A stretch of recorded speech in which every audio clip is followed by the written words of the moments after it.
Off the Hook, airing on offthehooksports.com. Your home for real news, real opinions, and what really matters about Tennessee athletics. The Off the Hook podcast at offthehooksports.com or Facebook, YouTube, Twitter, or wherever you go for your favorite podcasts. Apple Podcasts, Spotify, Stitcher, Google Play, TuneIn, iHeart. Like, share, follow, subscribe. Off the Hook with Dave Hooker starts now.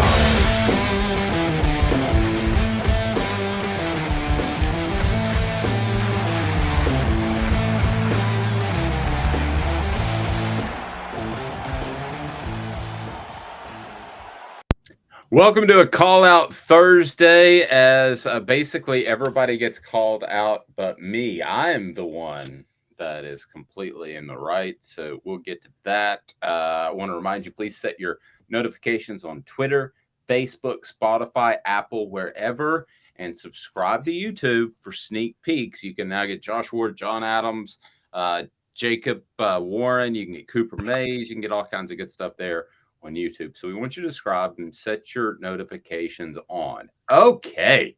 So what a day yesterday was. Amanda and Ethan get called out. Nick Saban, we're going to go back in time a bit, gets cursed out. And so we got a clip from Chris Landry on that. We got Chalk Talk, which breaks down some inner workings of football on offthehooksports.com that we want you to check out. And also some news, some incoming balls, and some recruiting news as we move through the program. A special appearance by Norm Macdonald that is taped because he passed away, but he's my all-time favorite comedian, and he makes a Knoxville reference. That's how I unwind. I watch Norm Macdonald videos at night, and he made this weird Knoxville reference I'd never heard, and I thought I had heard everything literally that the man had ever said publicly. So I pulled it, and we'll have some fun with it.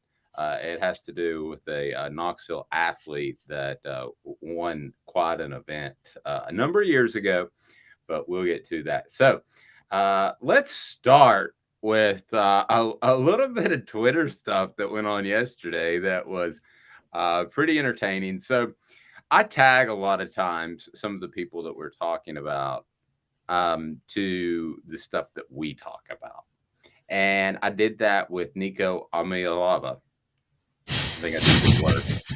And first of all, Amanda, how are you today? Yeah. First of all, Amanda, how are you today? I can't hear you, Amanda. I can't hear you at all. Ethan, how are you today? I'm doing great. Hopefully Amanda gets that fixed, but I'm doing fantastic today. So Nico Amialava. I did tag him, and so the video that we put on there, because we don't care to make fun of ourselves, was me and Ethan struggling with his name. And I thought I was the one that butchered it. And I don't think either one of us really butchered it. But he said, my man Dave's got it right. And he tweeted to us from out there in Cali. And then he gave Ethan like a pronunciation guide. So you got to love Twitter and how it makes the world smaller. It's pretty cool. That was neat. What did I do? I, of course, tweeted him to ask him to be on the show. So hopefully we'll be joined by him at some point in the next week or so. But Ethan, it was a fun response. Seems like a really good kid. And we're going to talk to Jonathan Crompton about the pressures that come in being a highly touted prospect, and in this case, a highly paid prospect. But let's all say it. Ia Amialava. Amanda, do you want to say it? Ia Amialava. Okay. No, She's shaking her head. She's not going to say it. Okay. That's a big negative. By the way, if you're watching on YouTube or on offthehooksports.com, go to YouTube and get that subscription. But you can see the Amanda's going with a bun. She asked me about it. I said, sure, go ahead. Ethan asked me about possibly a rat tail from back in the day, growing a rat tail, which he probably doesn't even know what that is. And I passed on it. Okay.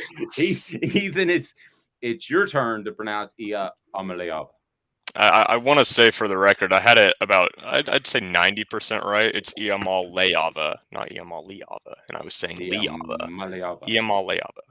Okay. I think we're doing pretty good. So we're getting there slowly, better every day. Nico. Yeah, I feel Just Nico. Just Nico. But you can pronounce Tua Tagovailoa, can't you? Yeah. But for the longest time, no one knew that there was a G in there at all. There's not a G, but no one knew that there was a G sound. Can you pronounce Giannis? Giannis Antetokounmpo. I like saying that because it sounds like it sounds. The reason I'm so good at it is because it sounds like Beavis and Butthead. I'm Cornholio. That's another name I have about 95% down, I'd say, but I just don't say it just because. I need teepee for my bunghole. You remember? I tried to share Beavis and Butthead, which was streaming the other day, with my daughter. Let's just say that didn't go over well. She thought that was about as juvenile as possible. And I look back at it and I watched one whole episode.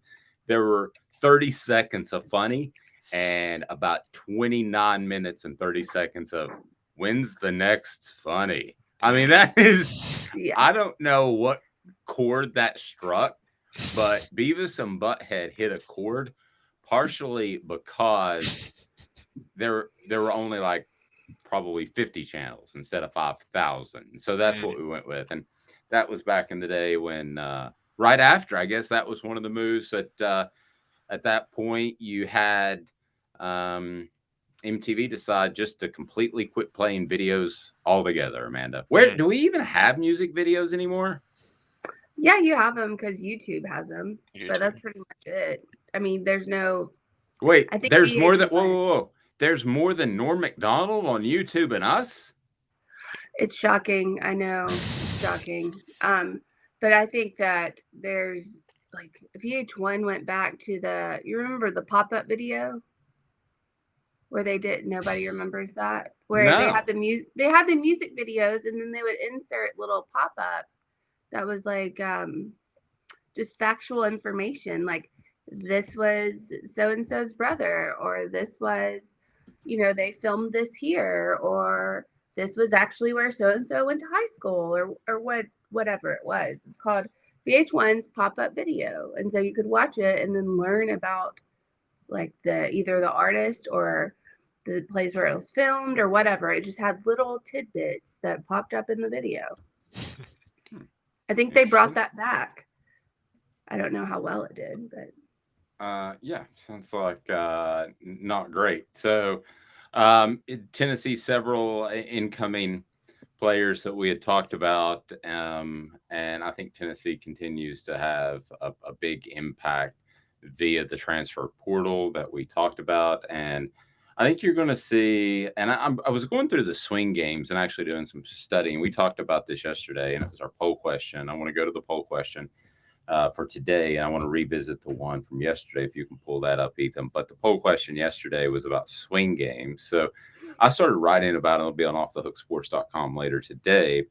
I started writing about those swing games. And I think that Tennessee, if they go 3-1 in the swing games that we discussed, will be easily a non-win team, because I think the rest of the schedule is pretty predictable with Georgia and Alabama being losses, but the Akrons of the world. And I do think they'll go beat Pitt, even though I was more focused on SEC schools. But I continue to look at it, and I'm trying to talk myself out of it. But the 7.5, as we discussed yesterday, just seems really low for Tennessee.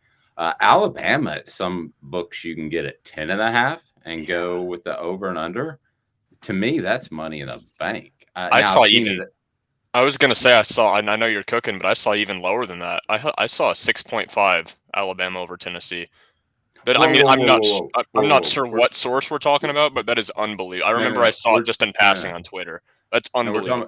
We're talking about two different things. I'm talking about 10.5 wins for the season. Okay. I thought so. That's still ridiculous. Before you keep going, but yeah. Yeah.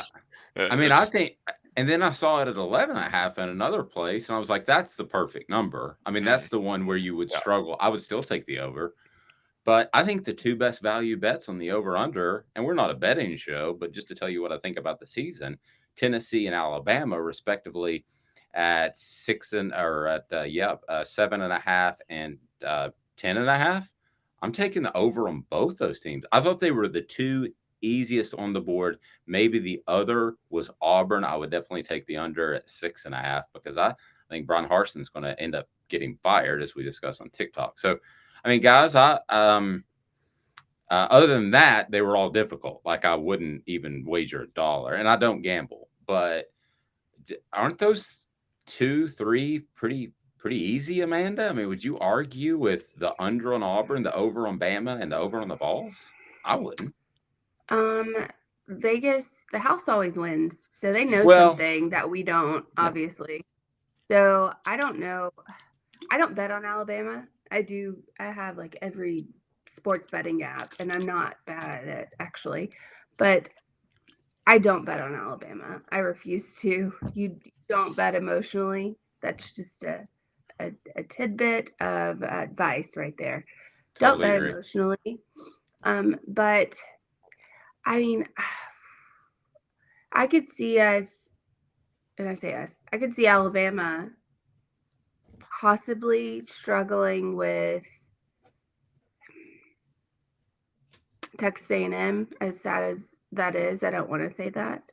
So I could see us struggling with that. We normally have we'll have one loss during the season, normally. See, I got a feeling that they're going to hammer A&M. I really do. I think this stuff is the type of stuff, Ethan, that Nick Saban uses in the offseason, and I think that it'll motivate them to beat the absolute bejesus out of Texas A&M. I don't see Texas A&M being within 30 points of Alabama by the end of that game. I had to think about that take for a second, and I agree with you. Not 30 points, though. I think Alabama wins absolutely. Texas A&M is going to have a solid team this year, though.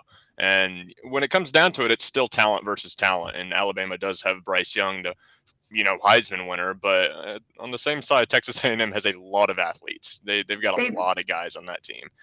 They beat us last year. You know that, right? Well, yeah, I'm positive. Yeah, I covered Alabama last year, but. Texas A&M though is 9, and again, we're not a gambling show, but 9 is the over/under for this upcoming season. I'll be real frank with you. That's the perfect number. It is 9. I mean, they nailed it on that one, in my opinion. They know more than me, but at 9, that's the over/under. So they're saying that Alabama, according to what I'm looking at wins at 11.5 is significantly better. So it would be probably a 6-7 point spread, I would imagine, maybe 5-6, somewhere in there. But ultimately, when you look at those over-unders, those are the 3 that stood out. Now, all that being said, don't gamble.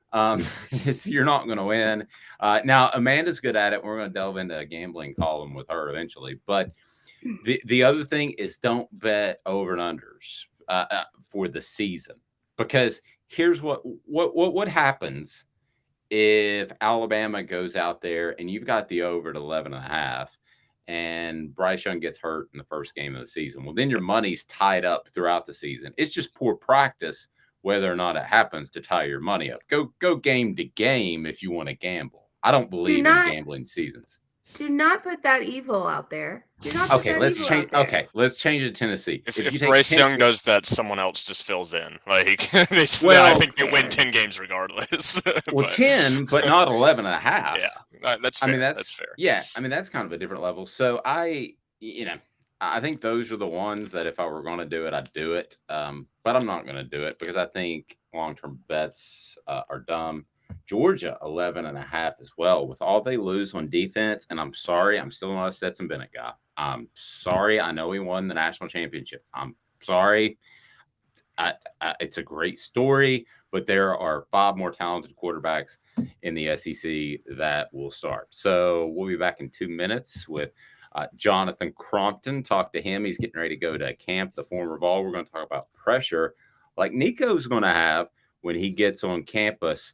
We'll be back in 2 minutes. Remind you to set your notifications on. wherever you are, because we want you to get the latest content on Twitter, Facebook, Spotify, Apple, wherever, and subscribe to YouTube for sneak peeks. Back in 2 minutes with Jonathan Crompton.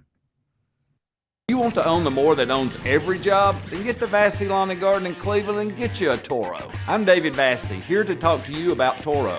With a Toro Zero Turn, you'll get more out of every minute and you'll reach the finish line faster. At Vassy's, we like to say, no matter if you're mowing 3 acres a week or 11 lawns a day, homeowners and business owners alike find confidence in equipment they can trust from top to bottom. Vassy Lawn and Garden, Highway 60 North in Cleveland. Man alive, it's worth the drive. Hi, Mike Davis here with City Heating and Air, reminding you to always dare to compare. Our team provides quality local heating and air service, installation, and maintenance across East Tennessee. We use only the best equipment like American Standard heating and air conditioning for your residential, new construction, or commercial needs. Honesty, dependability, and customer satisfaction have been the cornerstones of our business since 1961. City Heat and Air. Dare to compare. Is your dad's nickname Lazy Boy? Then get him out of the chair and onto the grill with a Green Mountain Grill from the Owl's Nest Barbecue Supply in Ottawa. On the Green Mountain Grill, you can smoke, grill, sear, and just warm up some food. Versatile with style, that's the GMG. Go by Owl's Nest Barbecue Supply in Ottawa right next to the Midnight Oil and get your dad the grill to last a lifetime, a Green Mountain Grill.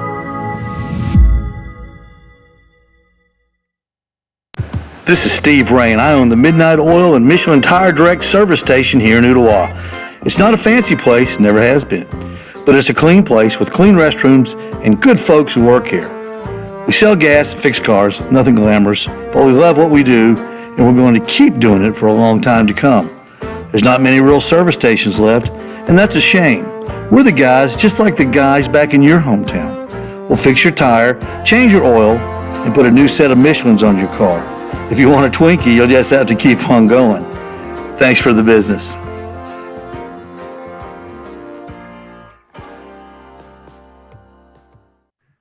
So we'll talk to Jonathan Crompton here momentarily. We didn't even discuss the Celtics Warriors tonight. Ethan, I feel like this is a must win for the Celtics. I'd say so. I would definitely say so. Yeah, so it's 3-2 in the series. Celtics have to win 2. And give me your thoughts. Give me a breakdown, Ethan, of this series as only you can. It's been interesting. I thought after game 1 it would be, and I think I've said this 3 times in this show, I thought after game 1 it would just be Boston in 5. I thought they were going to kind of steamroll them the way the Warriors just looked so dejected at the end of it. But, I mean, you got to credit Steph for fighting back. You got to credit guys like that for just keeping going. I mean, you know, it's been kind of an all-around effort from the Celtics, I think, but they're not getting enough from their stars. In my opinion, that is where they're going wrong there. The Warriors, Steph has shown up. He's come to play, and you got guys like Andrew Wiggins, who has also kind of come out of nowhere. He's been really good in the playoffs, but I guess no one really expected him to keep that production going into the finals, and he's done that and exceeded it. So the Warriors are playing really well right now. I wouldn't be surprised if the Warriors won tonight, but I'm still going to go with the Celtics tonight just because it's been that kind of series as far as going back and forth is concerned. Oh, I can't hear you, Dave. We can't hear you. And now you can. The There thing you that go. surprises me about when we go back to game 5 is that ultimately, you know, we're talking about a guy who, and Steph Curry, who has played exceptionally well. Don't get me wrong, Ethan, I'm not disagreeing with you, but he didn't shoot the ball first time. I think he had not made a 3-pointer since dinosaurs roamed the earth. Yeah. But still, he was able to. They were able to get the win. That's the thing that scares me as a Celtics fan. So I will have my Celtics shorts on tonight, and looking forward to that. And but you know, ultimately, when it comes down to it, we're going to see a guy step up that we're not expecting. We saw that in the last game. Ethan. We saw the Wiggins kid just step up and absolutely destroy it. So we're joined by a very special guest, one of my all-time faves, guys I covered. There's probably 3 of my favorites that I've mentioned before. And look, he's got the zoom in. Look at that. We're up close and tight with a bearded man. If you're watching on YouTube, if you're listening, you're missing the scraggly beard. I'm loving it. Is this like your preseason beard, like NHL guys have postseason beards? This is, if I don't have it, I look 12. Quick story. John and I have lunch, and I've told it before, but they haven't heard it. Quick story. John and I have lunch, and the ladies there that are waiting on the tables keep looking our way, and I'm thinking, yeah, I still got it. And so then we're walking out, and Jonathan's ahead of me, and one pulls me aside and says, who's that? And I said, that's Jonathan Crompton. He used to play quarterback for Tennessee. Wow. Can't blame it. They weren't looking at me at all. All right. So, Jonathan, what are you up to nowadays? I know you've done a ton of stuff. You were in the CFL, but now you're getting 7-on-7 camp. Yeah. So, I mean, honestly, I do about 5 different things. I keep myself busy, we'll say that, but I do real estate. My dad has a used car lot and service center. I run the day-to-day to that. I privately train quarterbacks. I'm the offensive coordinator at high school. I do halftime and post-game reports for Tennessee football with A to Z Sports out of Nashville. Do a little bit of everything. How different is being a mentor as opposed to mentee? Because Heath Schuler was kind of your mentor in high school. I actually love it. I really do. It's enjoyable to see the progression. I work with all ages. I mean, I've got a 7-year-old all the way up to kids in college. Seeing the level difference between age groups and then seeing that natural progression is so fun for me. I just got a kid, actually, the high school that I'm an office coordinator at, the kid just got an offer from Gardner-Webb the other day.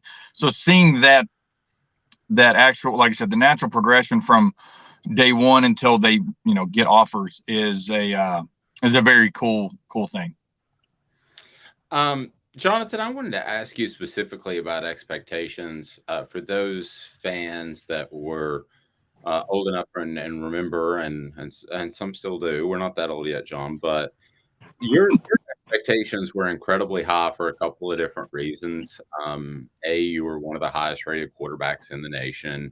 B, you were from right across the mountain there in North Carolina, and Tennessee had success in North Carolina recruiting. So all that kind of balled together and created this high level of expectations. When did you realize that those expectations were as sky high as they were? Honestly, from day one. I knew what I was getting myself into when I committed to UT, especially I grew up 90 miles away from campus, so it's not like it's that far away. Western North Carolina and East Tennessee, at least where I'm from, everybody considers it kind of the same, even though there is a state line. So I guess kind of cool story, senior year of high school, we're playing Notre Dame at home and driving through the gorge going to the game. Got a teammate of mine with me, and I'm in at the time I was driving a Ford Ranger going through the gorge, and I get ran off the road. And I'm like, what the crap? These people can't drive, You're a 17-year-old kid. And so, being a 17-year-old kid, I'm going to, at this point, I'm proving a point. I'm going to speed past them, cut them off, Oh, no. Shouldn't do it. I didn't end up getting there. So as I'm gunning it to get by them, and they hold up a cardboard sign like this and said, "Oh, my God, I'm so sorry. Are you Jonathan Crompton?" And, I guess at that point I was like, a word I can't say on here. It is a little bigger than just playing high school football, which I was all for, and I loved it. Because that's the reason why you go to Tennessee. You don't want to go somewhere where their expectations are just blah, So, unfortunately, coaching changes, injuries, and stuff happens. That's just part of football. So that's the stuff that I do enjoy about my time, is it taught me how to grow up outside of football. And that's one of the biggest things I think a lot of athletes don't realize how to do early on, because your life is just said sport, whatever that sport may be. So that was one of the interesting parts. But like you said about the expectations, I mean, I knew what they were going in. That's the reason that you go to Tennessee for a reason. You got kind of a raw coaching deal, and you don't want to say that, but I will. I'll say it. Man, hey, it is. Here's the thing. I'm to the point where I'm a grown man now. At the time, I was still a little punk kid. Like everybody thinks they're grown, but they're not. You know, I'm a grown man. I have zero concern to say how I truly feel at this point in life. I was kind of that way back then. I don't think Tennessee's coaching staff liked it a lot. How would you describe it? I always enjoyed talking to you because I knew you. Like I told you, if you had to write something bad about me, I mean, that's just part of the business because I deserved it.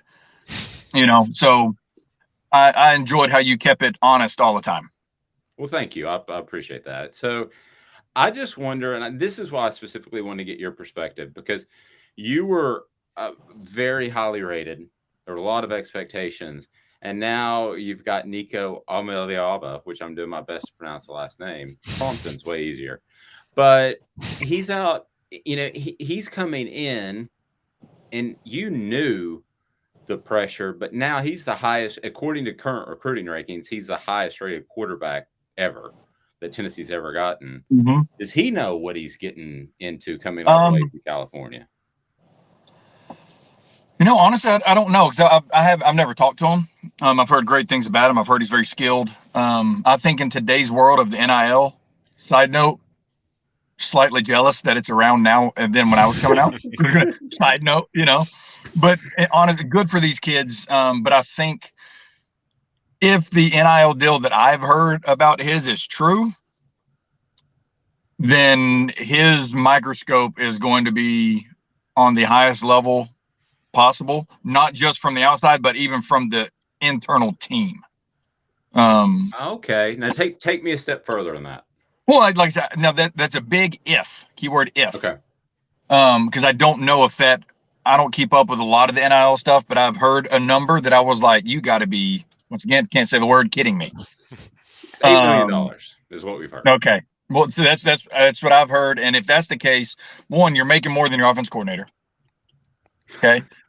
Let's just call it like it is. No, let's just call a spade a spade. Like I said, at this point in life, it is what it is. Facts are facts. If that's really the case, you're making more than your OC, your quarterback coach. For all intents and purposes, you're going to make more than your goddamn head coach at a certain point, depending on where you go to school. So with that, now how does it work with said, you know, booster or whoever's giving the money? What happens when that kid doesn't play as a freshman and they're paying $8 million? That is exactly my question. So that's where I go with, from the internal part of the team. I hope it doesn't affect anything, because some of these kids, you're human, and it's not just at Tennessee. It's going to be at Southern Cal. It's sure as hell going to be at Alabama, LSU, Georgia, especially with somebody like Arch Manning. Right? You're going to have these people going, these players going, well, I'm an X year player, whatever year it may be for me. I've been very productive. This kid's still in high school, for God's sake, and he's making enough to retire right now, and he hasn't even stepped on campus. That is where I think the NCAA personally went from 0 to $1 million way too quick. Agreed. I do believe in the NIL wholeheartedly, no questions asked. But now it's like the wild, wild west, it feels like. That's just an opinion. And with that being the case, the Saban quotes. Well, honestly, did Jimbo cheat? No. By the rules, no, he didn't cheat. So what does it matter? And they've got the Texas oil money. I can't imagine what Texas A&M is going to look like in 3 years. Well, I mean, the simple fact is, if you get a 3-year starter, that's worth that is, let's say one of the top 3 quarterbacks in the SEC. That's probably worth $8 million. And just pure, I know it sounds crazy. Yes, but here's the thing. You're right. But at what point has he earned it yet? And this is not against him. Dude, take your money and run. I am happy for the kid. But if I'm Bryce Young, I'm in the transfer portal. How do you feel about the transfer portal? Just so we transition. I don't think we have enough time in the day. I do think it can help, but it's hurting a lot of high school recruiting, especially at the quarterback position. At least from what I'm seeing, because these kids are not getting. They're waiting to get. The coaches are waiting to offer them because they're waiting to see what they can get in the portal from a kid that already has some sort of college experience, not necessarily game, but just in general, going to practices, going to class, having meetings, all this stuff. Which is, like I said, it's a damned if you do, damned if you don't type deal. But, like I was saying, if I'm Bryce Young, I'm going to enter the portal. I'm going to go back to Bama. But now I'm going to make them pay me $10 million because this kid in high school's gotten 8 and I'm only getting 1.8, and I just won the Heisman. That's where I think that it's making. I mean, it's like the Wild Wild West, and you got to do what's best for you. You got to take care of yourself because you got to take care of your family. God forbid you get injured. And I think it's a crazy, crazy time.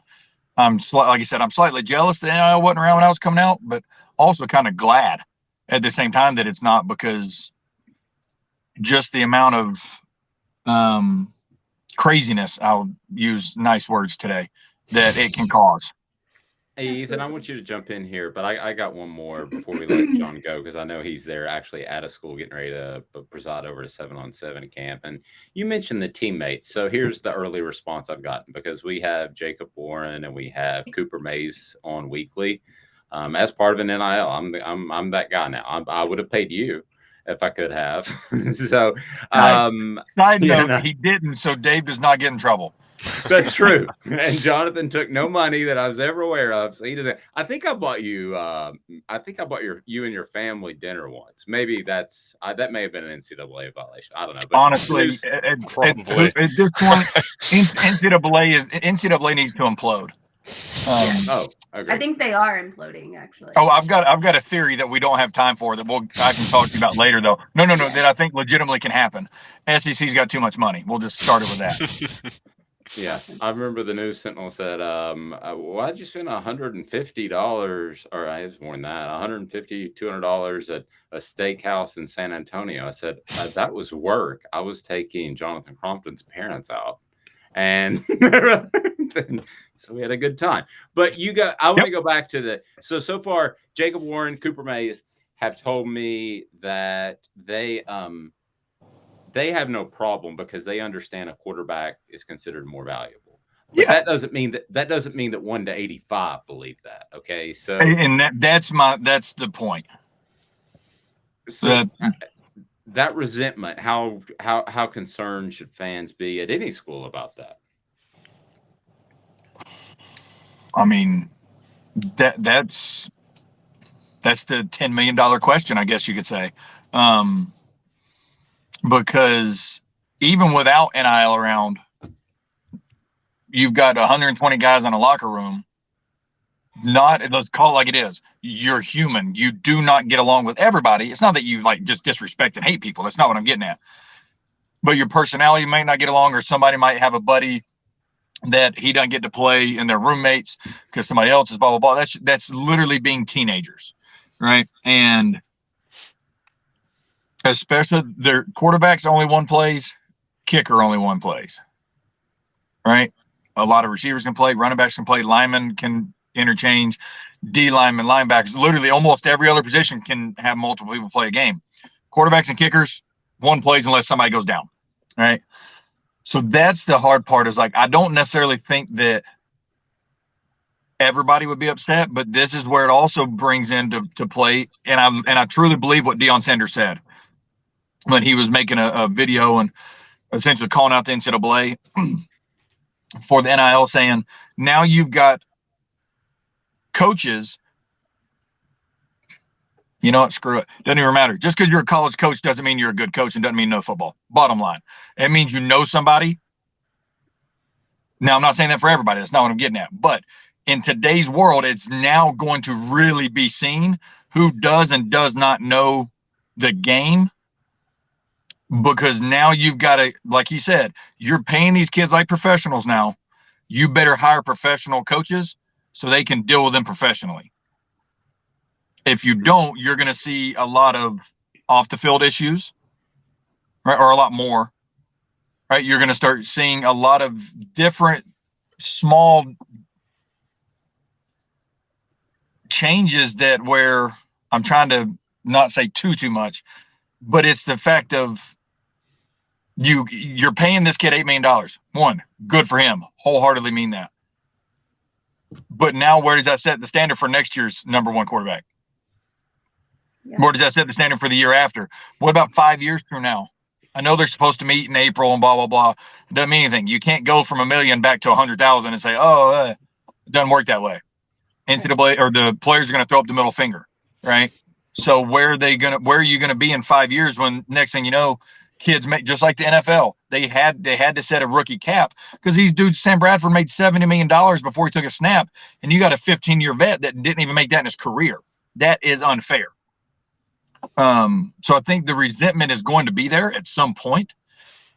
I just hope it doesn't affect, a lot of stuff. But smaller schools are going to start to have to spend a little more money in coaching. Like Dion said, you're going to start having to hire professional coaches and a lot of professional ex-players to learn to deal with these kids because you're paying them like a professional now. I mean, the story from Ohio State, for God's sake, he told those boosters, I need $13.2 million or whatever it was to keep this team together. So that's $500,000 a starter. For what? Good for the players, but. One more for Ethan. I know he wants to jump in there. How important is it for the kid, the young man? I'm not talking about Nico. I'm talking about any kid who gets a lot of cash, not to be flashy, not to go buy a Lamborghini and show up while some other offensive lineman is in a beat up pickup truck. That honestly, that's up to each their own. And I said, because you're going to get the same thing when you go to pro ball.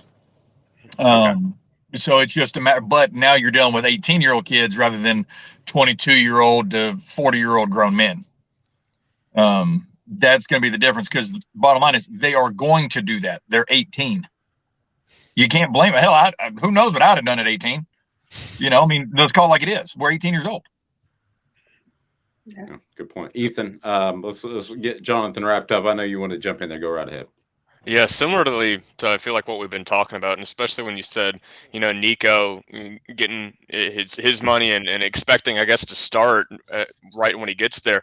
What do you think about guys like Taven Jackson, who I guess thought that role was going to be his next year, and now he's going to have to compete for it? And, what's the dynamic you think going to be between him, kind of similar to Dave's question earlier? That's a hell of a question and it's not that Nico's expecting to start day one, but the people that are paying him are going to expect to see return on their investment. And that goes for any school. You know what I mean? So what happens now when said company or person or whoever it is calls said head coach at whatever school and says, hey, by the way, so-and-so. So-and-so, I think we lost Jonathan. Uh-oh. Oh, there we go. I think we lost John. I hate that. Jonathan was rolling there. I hate that. Well, nevertheless, he brings up a really good point about it's how an 18-year-old might handle it. Conversation with Jonathan Crompton is brought to you by our friends at Craft Treats. Go to crafttreats.com. Full spectrum CBD treat. So it contains minor cannabinoids that increase the benefits of CBD. Great for situational anxiety, things like storm anxiety, car ride anxiety. Amanda has had that before with her cat or dog or ferret, whatever she's got. So go to crafttreats.com and you can check. By the way, ferret, worst pet ever. Smells bad, bites your Achilles heel. It's terrible. They've got the bone and joint CBD treats as well. So go to crafttreats.com. That's crafttreats.com. Okay, so he brings you, Craft Treats brings you that interview with Jonathan Crompton. Let's get to the poll question because I'm all discombobulated. We had to work around Jonathan's schedule a little bit, which is fine. But I'm audibly Omaha. Ethan, let's go to the poll question from yesterday. Address the 4 swing games if you can, and what percentages we ended up with. Because I haven't looked on purpose. I've kind of scrolled past the Twitter feed really fast because I'm curious what we ended up with yesterday. Amanda, have you seen it? I have not seen it. All right, so we'll guess live action right here. It's because we post so much darn content that it's off the screen before you know it. That's what it is. We're too good at what we do. But I'll read it off and we'll guess here what we think the final votes We're were. too good at what we do. I love that line. I mean, is it too late for my web designer to make that like a little subhead tag? We're too good at what we do. People instantly are like clicking off those schmucks. Go ahead, Ethan. I would. I'd leave. But so we got 23 votes between which game is the most important. Swing game is the most important this season. That's Kentucky, South Carolina, Florida, and LSU. Which one would you guys guess had the most votes? Okay, name one again. Florida, South Carolina, Kentucky, LSU. I think you want to beat Florida to remain in the SEC East in September, and I'm going to guess it's not that close. You are 100% correct. It looks like Florida got 73.9% of the vote. That like 16, 17, somewhere around those lines. Second place was LSU with 13%, then Kentucky, and then 1 vote for South Carolina. Our poll question brought to you by our friends at Big Orange Phillies. Go to Big Orange Phillies right there in downtown Halls. It's on Maynardville, and you can check them out. Family environment. They've got billiards, karaoke, all of that. Big Orange Phillies. Big Orange Phillies is fantastic. You can get quality food. And Jonathan's jumping back into this. The guy's going to 7-on-7 camp, and he's trying to jump. Jonathan, you can go. My phone overheated. Sorry. The takes were too much. The takes are too much for his phone. Apparently so. I wanted to let you know my phone overheated. I swear I didn't hang up on you. I know that. But go ahead. Yeah. I'm just curious what 18-year or 17-year-old Jonathan Crompton would be worth nowadays coming out of high school. You know, that's honestly a really good question, because I don't know if there's an answer, just because times are different, obviously, with how much things are worth compared to what they were in 04 and 05. Inflation. Exactly, that's what I'm saying. But it would have. I can honestly say it would have been enough to retire. Right, if anything happened, screw it, I'm done. Let's just call it like it is, because at that point, just like for Nico and these top quarterbacks, it's going to be enough. If you're top 5 in the country, it's going to be enough to retire. That's just the reality. As long as you're smart enough and invest it properly, it really is, and it would have been. I hear you, John. I appreciate you, buddy. I'm looking. Sorry about earlier. No, that's fine. Yeah, sorry about earlier. I appreciate you having me on. Let's do it again sometime whenever I have a little bit more time. Thank you, buddy. Be blessed. See ya.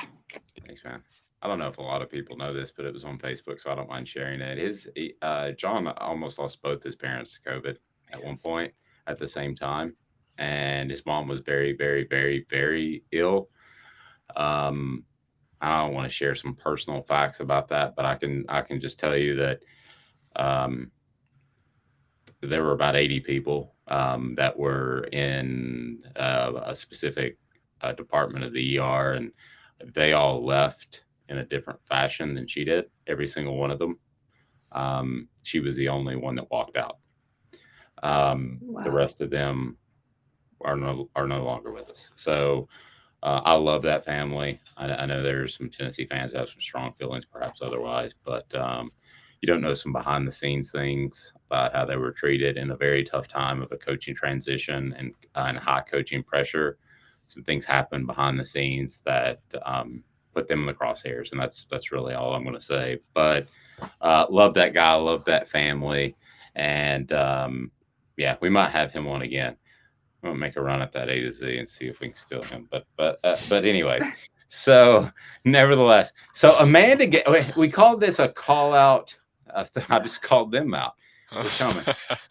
A call out Thursday. So that's what I mentioned on the program. So here's what I'm going to do, Amanda. I'm just going to set this up to you, and you can respond as you see fit, however you see fit. Completely up to you.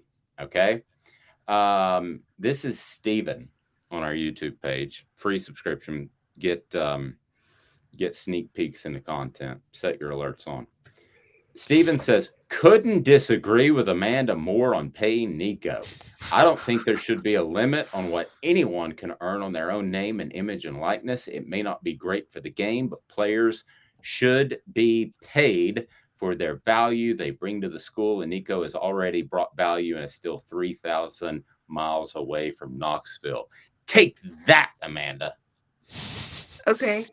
I mean, that's an opinion. That's certainly an opinion. I don't think it's a great one, but I think it's an opinion. And I don't see how he's already brought value 3,000 miles away. Like, I understand the hype around him and that maybe other players are looking at that hype, but you also have to consider that other players are seeing that. What if he doesn't pan out? You know, you could have had other quarterbacks come to UT that aren't going to come now because you're paying this person allegedly $8 million. He's getting $8 million to come to UT, and he could not pan out. That, I mean, it's possible, and you could be losing recruits. If, and you could be losing other recruits. Okay, but I'm going to play the flip side. You could lose a quarterback prospect, but he's out there recruiting for Tennessee now, has a big name, and I think helps Tennessee recruiting as of June the 16th, 2022. I mean, that's fair, but say something makes him mad, say he flips, you know, say he does a whole tell-all about what happened at his time at UT and how he hated it and all this other stuff. That's going to backfire on Tennessee. I mean, it could do, I'm just saying, on any school. So I feel like paying $8 million to a player, allegedly, I'm not saying it's happening, but paying these kids all of this money is not going to work out well. It's not going to work out well. And isn't that what the NFL is for? Well, fair enough. I mean, I see exactly where you're going. I mean, it's weird to me, but it's still, when we talk about market value, you know, ultimately market value, that's why I think the word appraisal is so funny when they come to your house and they tell you what it's worth, or they look at your car and you tell you what it's worth. The bottom line is you're worth what somebody's willing to pay you. That goes for me and everybody else in this world. And he's worth a lot. That's where I struggle with it. Do I think there's all kinds of pitfalls in NIL? Yes. Do I think some players are probably, if they pan out, worth $8 million?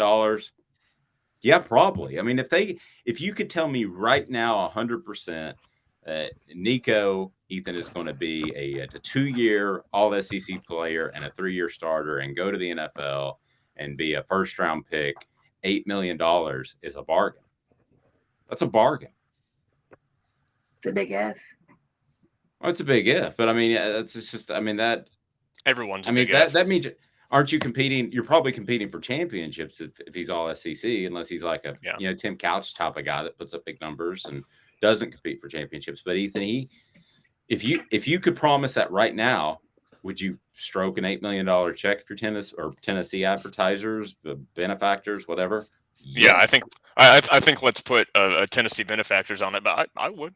I absolutely would, especially a guy like Nico now, a guy like Harrison Bailey a little while ago. Obviously, hindsight is 20/20 in that regard, but he's a guy, Nico is, that is highly rated, and you've seen what he can do. He's talented. He's very talented. And if you're going to put your money on anybody, and you're going to do it for anybody, you know, that's how college sports is working these days, might as well do it for one of the best. You know, Arch Manning is the only dude I can think of in this class that would be better from a quarterback position. And even he'll have his, you know, potential problems or potential anything, whatever you want to fill in there. But I'd say I agree with you on that. Yeah. And of course, you know, he's a part of next year's class. So if Nico's getting X, you would think he would get maybe more. I mean, I don't know. I know Chris Landry likes him a lot. We're going to hear from him a little bit later in the program, but yeah, you know, I don't know how you value that. The Mannings don't need money as much. Do they still take it? I don't know a lot of people that turn down money, but they don't need it.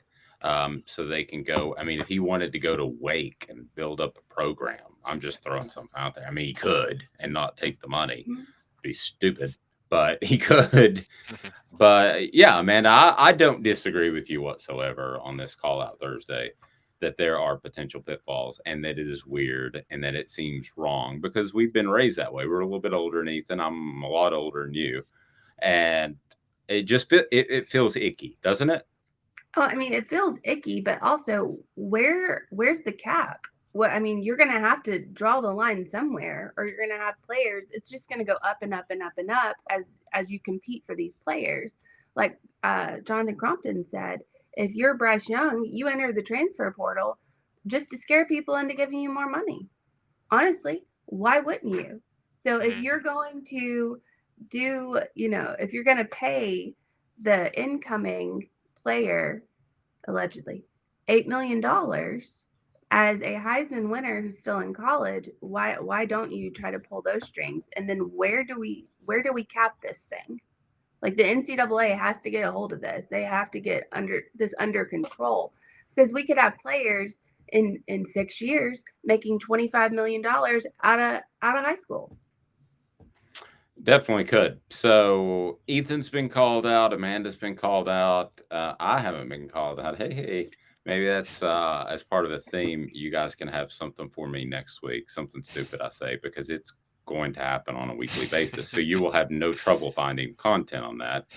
But the other call out is of Nick Saban. So for those that don't remember, Bill Belichick was the head coach of the Cleveland Browns before he became football god. And he was unsuccessfire and he got fired. And he had this young little whippersnapper called Nick Saban. He's a short little, he's a short little fire hydrant ball of fury. And this story from Chris Landry, who we have on Chalk Talk twice a week, brought to you by our friends at Craft Treats and Alice Nest Barbecue, had a great story about the time that Nick Saban and Chris Landry were scouting together for the Browns, and they were in Knoxville. Now, this is before your time, Ethan. You probably don't remember Del Carter. Amanda, do you remember Del Carter? An incredible defensive back. But I know the name. I don't remember him, but no. He was a little tough to get along with, and allegedly, and this is before my time as covering it. Just so you know, this is around 1990. So and allegedly, may or may not have hit a fellow student with his Porsche while driving it. So that where did he get a Porsche? I have no idea, Amanda. Back in 1990, where did he get a Porsche? I have no idea. I guess he was so good in junior college that he had time to work at the local McDonald's and raise some money to buy a Porsche. Yeah. By the way, I did it. I hate it when it's called Porsche. It's Porsche. It is Porsche. Thank you. Yeah. And people that is argue one of my pet peeves. I'm very happy you fixed that. My other one's Neyland. I hate it when people say Neyland. It's Neyland Stadium, Blackney. And there's no debating which one it is because it's a person's name. I can't. The wife came out and said that. Yeah. Said pointed at her knee. It's like the knee. Yeah. I just can't suddenly change Ethan's last name to Stoney or Lafrotte. I mean, you can't just change, although I did on our first show with Amanda. But here is the fantastic story that is just riveting about Nick Saban getting cursed out on we talk about this on Chalk Talk on Craft Treats. It's on offthehooksports.com at our YouTube page, and we post these early in the week, so if you subscribe on YouTube, you're going to get a sneak peek. But I love this story. Take it, Chris. This player, Dale Carter, gets a punt, and Johnny Majors barks out some instructions about tucking it in, to which Dale Carter said, "Bleep you, Johnny," which was about the worst thing you could do as a player, because it just all the coaches in there. And Saban was so turned off that, and this was near the end of the workout, but still had some more to go, and some other players. And Saban said, "I'm leaving. I'm gone." He's, well, you can go, but I ain't leaving because I got more work to do on him and some other players, and I got the keys to the car, and I ain't leaving because I'm not going back and telling Bill Belichick, because I know how thorough he is. Well, what about, the other guy? And I say, yeah, we left early because Nick thought it was a good idea. So I stayed, and he went, and I knew I was good because I had the keys. So, I mean, I don't know where he was going because we were going to the next stop anyway with me, or he's going to do something else.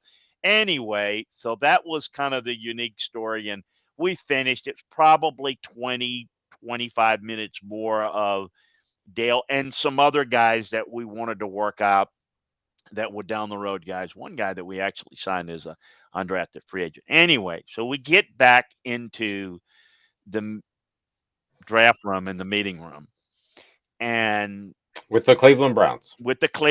I'm sorry. And so, we go through the evaluation of him, and that doesn't just the workout, but everything in the film and all of that, and it's very, very detailed. And we get to the part about the workout and everything, and then the other player that I was talking about was a defensive back. That Nick was there looking at all the defensive backs. I was looking at everybody. So that's one of the reasons why he felt he was done, and that was that. I got more work to do. So we're there, and I'm getting all that. And he turns to Nick about, the other guy, and Nick said, well, I left after Carter did. And Belichick just rips into him so bad that I was just wanted to crawl into my seat. I needed some CBD treats because I was nervous as can be. That is absolute gold. I mean, the Nick Saban that is Nick Saban now getting cursed out. It's just hard for me to believe, man. It's hard for me to visualize knowing what Nick Saban is now. Well, he had to learn it from somewhere. You're right. They have very similar coaching styles. Have you ever been dog cussed at a job? Yes. Okay, I'll share mine first. So local television station, I'm going to do an internship. I go there and they say, do you know how to check the wire? Okay, so this is before the internet, Ethan. Okay, so you know how to check the wire? And I said, yep, I think I do. And I go to the computer, check the wire. So it's the AP News wire. And I'm already started. And this person who you would know, who might call football games, or UT, said, might rhyme with wrestling. But he said, you bleep and think you know? If you bleep and think you know for bleeping ESPN and you don't know, they'll bleep and fire you on the spot. And so I said, okay, Mr. Wrestling, I'm going to go ahead and finish my job here. And walked out of there and never returned again and got another internship to learn a lot. So, Amanda, the time that you were dog cussed in a job, we all have to be honest. Ethan's too young. Maybe it hasn't happened yet. Awesome. But okay, it probably will. It won't be by me because it made an impression on me to never do it with anyone again. I slipped and cursed at somebody when they left a microphone on one time because I had cursed, and I think it went over the air still to this day, and it was a bad one. But Amanda, when did you get dog cussed? So it probably won't happen nowadays because I'm pretty sure you could get sued for like emotional damage or trauma or something. So I used to work for someone and he passed away this year, which is really, really sad because he was a grumpy teddy bear. But when I first started there, I ended up working for him for 9 years. I wasn't the only person to get dog cussed by him. It was just, what are you effing doing? Are you effing crazy? Like, what the F? Bama, what are you effing doing? And I'm like, I don't know. But I mean, that was one of the first, that was in the first 6 months of my job. I stayed for 9 years. So It was not that bad. Yes. All right, let's get to our poll question that we'll revisit tomorrow. And our poll question today brought to you by Viles Automotive. Car shopping made easy at Viles Automotive right there in Callahan. Their mission is to be the automotive home of drivers in the Knoxville area. A vast selection of used vehicles, exceptional car care, and customer service with a smile. They have cars, trucks, and SUVs. And I know it's tough to get selection now, but you can do that there. And they've got financing that is absolutely awesome, and their service department is top notch as well, so you know what you're getting. Ethan, poll question me. I know it's late in the show, but we'll have a chance to address it tomorrow. So what is your poll question today? This might be an easy one, but I have a feeling you'll think otherwise. So me? You'll see what I mean. You'll see what I mean. Micromanaging a poll question? No. The basketball team I saw yesterday on their Twitter account, they were getting some shots up in summer workouts, I believe. And it got me thinking, would the Tennessee fan base rather see this upcoming season, it doesn't apply to anywhere else, this upcoming season, would they rather see Tennessee basketball win a national championship, or would they rather see Tennessee, you can only have one, Tennessee football go undefeated in the regular season and lose in the national championship by 3? Ooh. By 3. Ooh, that's saucy. By 3 by points. 3. By 3 points. Okay. Ooh, that's saucy. Yeah. That's it's easy for me. It's easy for me, but that's not even good. That's great. Okay.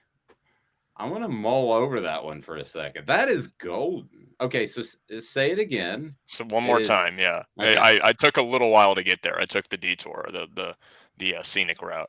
Would you rather have Tennessee basketball and Rick Barnes, who has not been to a Final Four since his Texas days, win a national championship this season with that basketball team, or would you rather have the Vols in their current state go undefeated, run the table, and then lose in the national championship game by 3 points?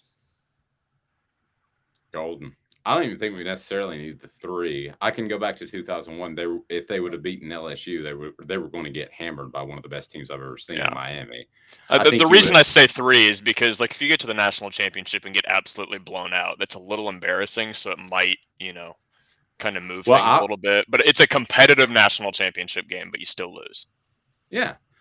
I would actually, I'm going to go ahead and I would say making it to a national championship game in football and losing no matter how you lost, even if the bus driver forgot how to get to the stadium, is better than winning a national championship in basketball, because this is the South. Amanda's shaking her head.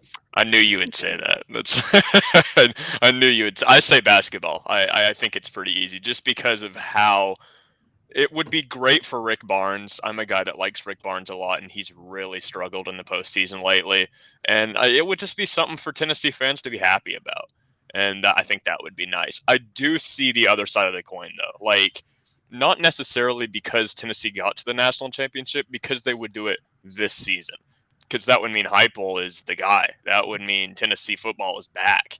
I mean, it doesn't necessarily mean they win, but if they make the national championship this year, probably not going to happen this year. If it were to happen this year, you can guarantee Tennessee football is fine for the years to come. Well, I don't think there's a wrong answer. I really don't. I think it's that good of a poll question, Amanda. I don't think you choose to lose versus win. Yeah. I just don't see that, especially in the second. I would say the second best sport in college, basketball, obviously is second best, I would say, behind football. I don't think you choose to lose over choosing a national title. I just don't. I'll tell you, if you're going to choose something and you're going to choose a craft beer, you need to choose Zool, XUL, and right there downtown with a big, huge panoramic view. It is phenomenal, Amanda. When I say phenomenal, just the space, the environment is really, really awesome. And we're looking forward to doing some events there. Tell us about Zool and what's going on at Knoxville's favorite craft beer company. We just released, again, it's one of the fan favorites. It's Toro Ioso. It is a Mexican lager. It's really good. It's people Me say, gusta. Oh Lord. That means I like in Spanish. I know, thank you. Bueno. I took Spanish at UT, but ¿Y tú? I don't speak it. I just nope. Un poco? Again, I do not speak it. I will not answer you in Spanish. It's not going to happen. All right. So tell me about it. Tell me about the Mexican craft beer, which I've not heard of before. It's just refreshing. A lot of people that get it say how great it is. We've never had a complaint on it. Whenever we have it, it sells out like crazy, which is typical of a lot of our beers. I'm not going to lie. And I know we're releasing a sour on Friday, a new one. So I'm excited about that because I like sours. Sweet. Yep. She's a big sour girl. All right. So I'm going to leave you with a moment of Norm. And we're, this, like I said, I think Norm Macdonald's the funniest person that ever walked the face of the earth. And I do watch Norm videos. And then so I'm watching one last night and it refers to a Knoxville guy. And I want to see if either of you guys know who this is. Okay. Because he was like a superstar and then he wasn't. And it was literally like maybe 3 weeks. His 15 minutes of fame, said Andy Warhol, lasted for approximately 18 and a half days. And that was it. Okay, so here he is. And I want to know if you guys can tell me who Norm Macdonald is talking about. It's a joke? Yeah. Oh, you're like racing cars, right? Yeah. How about that Daytona 500? Yeah. How about that kid that won? Right. How old was he? Like 20? Yeah. He raced all around. You know why he went so fast, apparently? He was texting the whole time. It's generational. So Trevor Bain. There you go. Good stuff. So, yeah, that's good stuff. Trevor Bain won the Daytona 500. And I knew Trevor Bain when he was back like 15 and 16. His dad was promoting him to get him more sponsors. And so we were going to have Trevor on. This is before the Daytona 500, but we knew he was going to race in it. So we texted him on a Saturday morning. I said, hey, can you jump on the show? Do you have time? And he said, sure. What time? So I told him time, gave him the number. We got him on, blah, blah, blah. And then all of a sudden I looked down at my text from Trevor and he goes, did you have a good time last night, honey? Oh, no.